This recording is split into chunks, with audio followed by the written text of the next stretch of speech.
Hello, my name is Christopher H. Wright, and I'm Assistant Chief for the Riverside County Probation Department. When I was asked to speak about a topic such as diversity, equity, and inclusion, I was honored and humbled by the opportunity. However, at the same time, I was a little bit scared because of the energy surrounding such a topic. When I decided to tell my story, I decided to tell it from the beginning of my life, and the beginning of growing up in Carson, California, to where I am now as Assistant Chief. At Riverside Juvenile Hall, I started off in a position called a part-time juvenile counselor. You pretty much were starting at the bottom and you were trying to learn. And for me, that was perfect for me. And this allowed me the opportunity to not only learn, but get to know kids on a one-on-one basis. I ended up kind of meeting a couple of people that became mentors in my life. And right from the beginning, these people really are impactful to my story. The first one being the director of the facility, who was a Latina female named Cecilia Rios Deutsch. And that was a powerful position. And the way Miss Deutsch held herself and the way she handled herself within that facility, which was pretty much a male-dominated industry, always impressed me. Her assistant director at the time was an African-American male named Dave Smith. There had never been an African-American male that had made it to such a position. Dave believed in sharing that history with you. Dave believed in mentoring you and talking to you about the position that you are in as an African-American coming to the department and how you had to work hard to make sure you were doing things that impressed young African-Americans who were in the system. It was around the time Dave got promoted to a director position. Now, Dave's the first African-American director within Riverside County Probation, which has been around since 1907. We had a conversation. I told him I wanted to be the chief.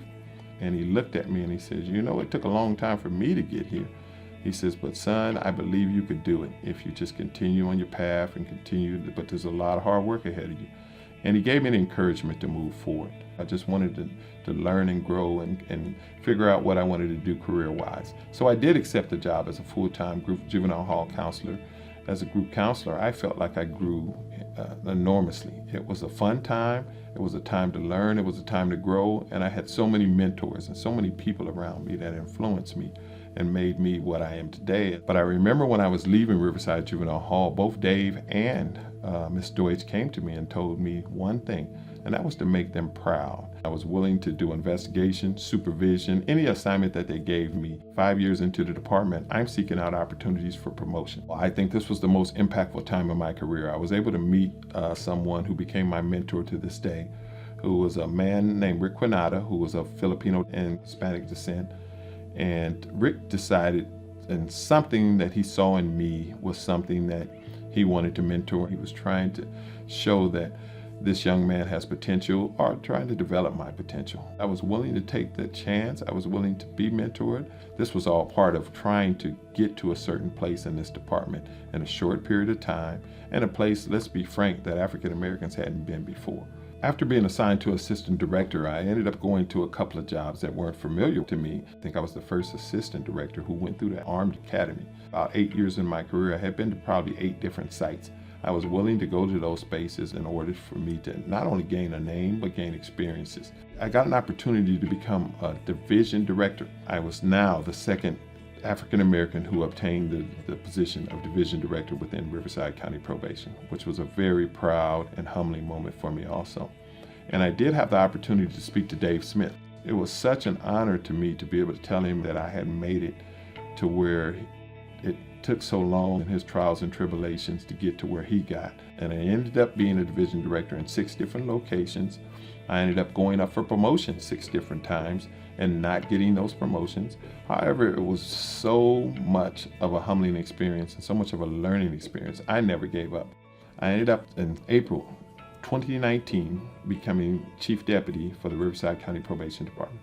So within over 112 years within the department, I became the first African-American chief deputy. I think back to that day and I get humbled, and tears come to my eyes because it's such a moment in my life that had such an impact for me, my family, and I believe it had impact for a lot of the young people that I mentor. What I was feeling at the time was the pride of not only just being the first African-American, but my story as a person who started at the bottom. I started as a part-time group counselor, and within a 20-year period was able to promote to such a high rank.